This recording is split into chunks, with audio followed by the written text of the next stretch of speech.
Selamat pagi. Kembali kita bertemu. Biarlah kiranya hari ini lebih baik daripada hari kemarin, dan kita selalu diberkati oleh Tuhan. Kita mau renungkan kebenaran firman.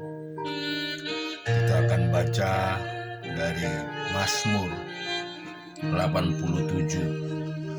Mazmur Bani Korah, suatu nyanyian di gunung-gunung yang kudus, ada kota yang dibangunkannya.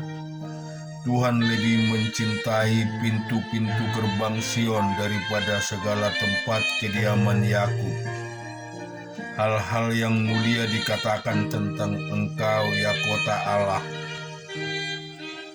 Aku menyebutkan Rahab dan Babel di antara orang-orang yang mengenal aku.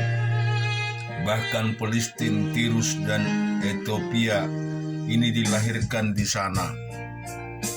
Tuhan menghitung pada waktu mencatat bangsa-bangsa ini dilahirkan di sana.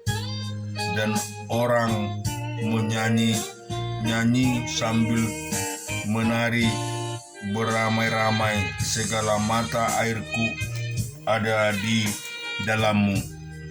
Kemudian di dalam Amsal 20 ayat yang pertama ayat yang 11 sampai dengan 23.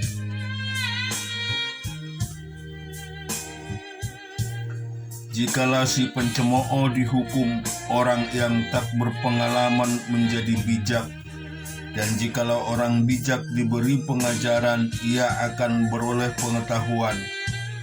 Yang Maha Adil memperhatikan rumah orang fasik dan menjerumuskan orang fasik ke dalam kecelakaan.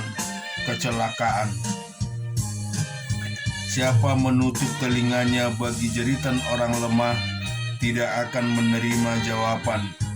Kalau ia sendiri berseru-seru, memberi dengan sembunyi-sembunyi, memadamkan amarah, dan hadiah yang dirahasiakan meredahkan kegeraman yang hebat. Melakukan keadilan adalah kesukaan bagi orang benar, tetapi menakutkan orang yang berbuat jahat. Orang yang menyimpang dari jalan akal budi akan berhenti di tempat arwah-arwah berkumpul. Orang yang suka bersenang-senang akan berkekurangan. Orang yang gemar kepada minyak dan anggur tidak akan menjadi kaya.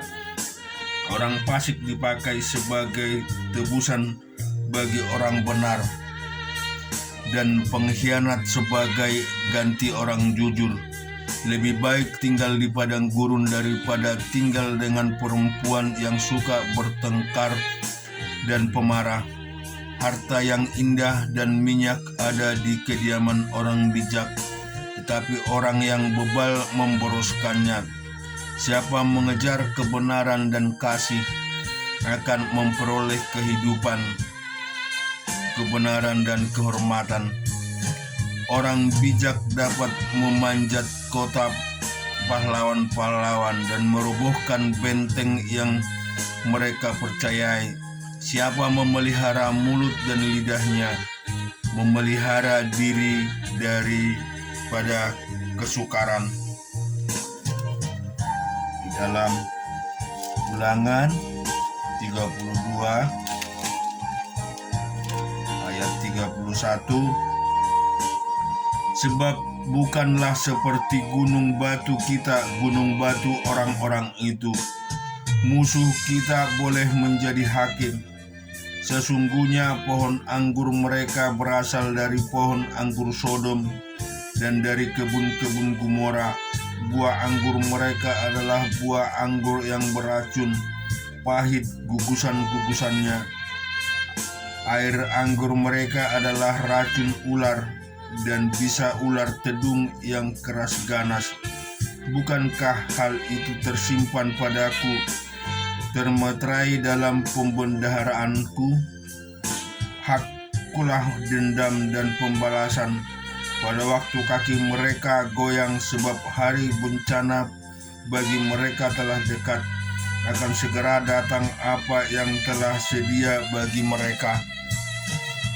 Sebab Tuhan akan memberi keadilan kepada umat-Nya dan akan merasa sayang kepada hamba-hambanya apabila dilihatnya bahwa kekuatan mereka sudah lenyap dan baik hamba maupun orang merdeka sudah tiada.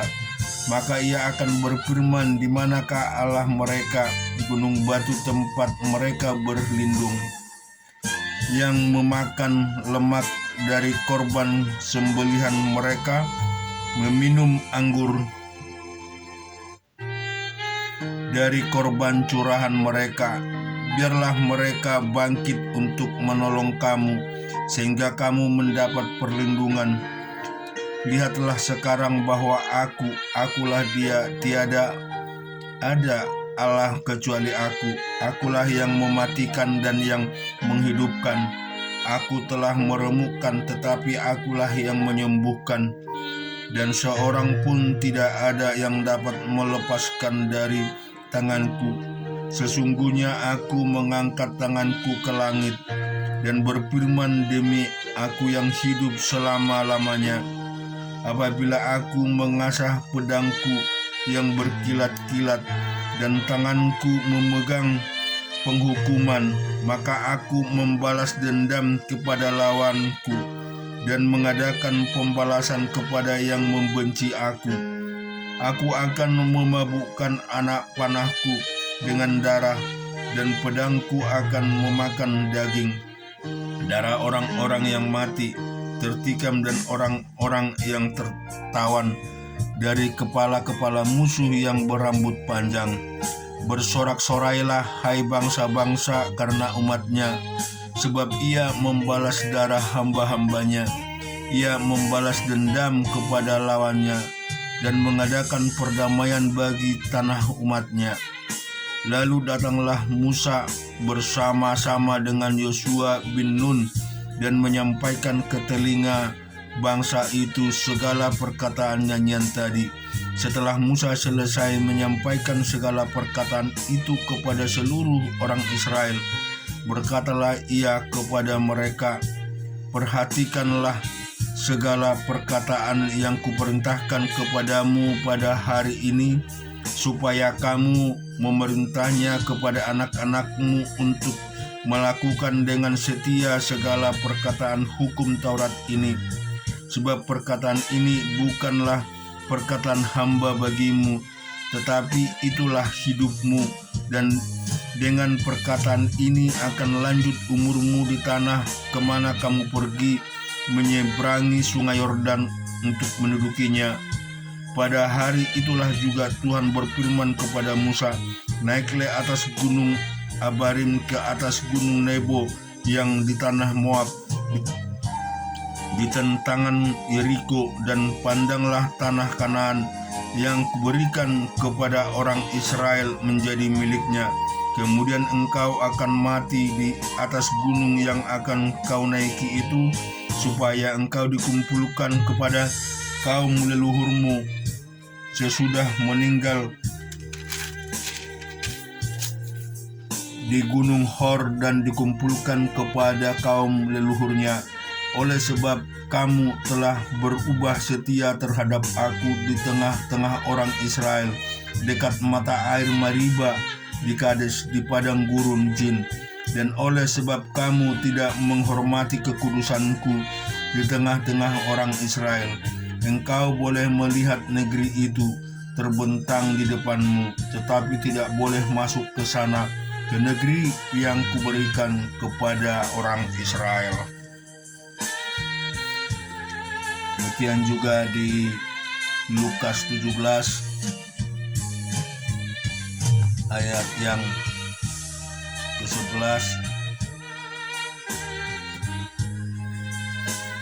Dalam perjalanannya ke Yerusalem, Yesus menyusur perbatasan Samaria dan Galilea. Ketika ia memasuki suatu desa, datanglah 10 orang kusta menemui dia. Mereka tinggal berdiri agak jauh dan berteriak, "Yesus, Guru, kasihanilah kami." Lalu ia memandang mereka dan berkata, "Pergilah, perlihatkanlah dirimu kepada imam-imam." Dan sementara mereka di tengah jalan, mereka menjadi tahir. Seorang dari mereka ketika melihat bahwa ia telah sembuh kembali sambil memuliakan Allah dengan suara nyaring, lalu tersungkurlah di depan kaki Yesus dan mengucap syukur kepadanya. Orang itu adalah seorang Samaria. Lalu Yesus berkata, "Bukankah ke-10 orang tadi semuanya telah menjadi tahir? Di manakah yang 9 orang itu? Tidak ada di antara mereka yang kembali untuk memuliakan Allah selain daripada orang asing ini." Lalu ia berkata kepada orang itu, "Berdirilah dan pergilah, imanmu menyelamatkan engkau." Atas pertanyaan orang-orang Farisi apabila kerajaan Allah akan datang, Yesus menjawab, katanya, "Kerajaan Allah datang tanpa tanda-tanda lahiriah.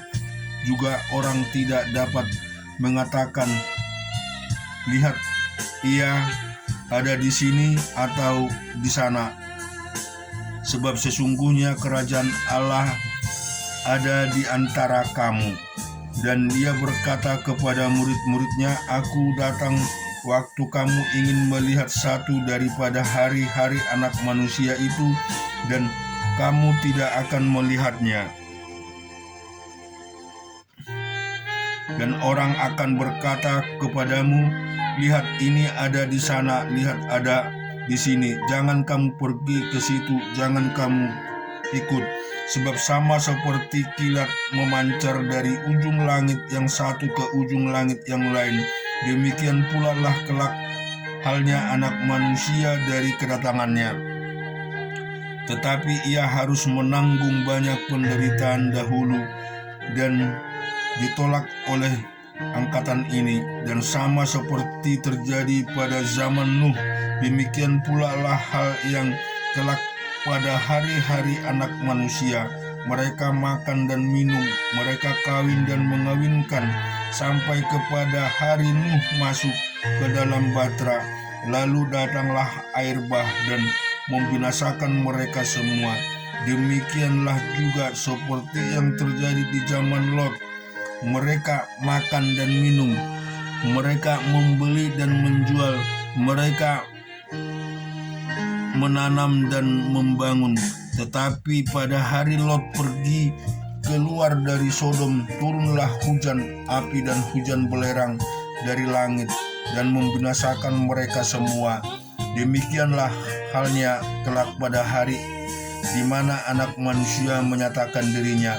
Barang siapa pada hari ini sedang di peranginan di atas rumah dan barang-barangnya ada di dalam rumah, janganlah ia turun untuk mengambilnya. Dan demikian juga orang yang sedang di ladang, janganlah ia kembali. Ingatlah akan istri Lot. Barang siapa berusaha memelihara nyawanya, ia akan kehilangan nyawanya. Dan barang siapa kehilangan nyawanya, ia akan menyelamatkannya. Aku berkata kepadamu, pada malam itu ada 2 orang di atas satu tempat tidur, yang seorang akan dibawa dan yang lain akan ditinggalkan.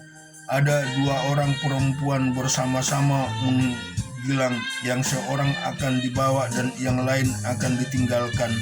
Kalau ada 2 orang di ladang, yang seorang akan dibawa dan yang lain akan ditinggalkan. Kata mereka kepada Yesus, "Di mana Tuhan?" Katanya kepada mereka, "Di mana ada mayat, di situ berkerumun burung nasar."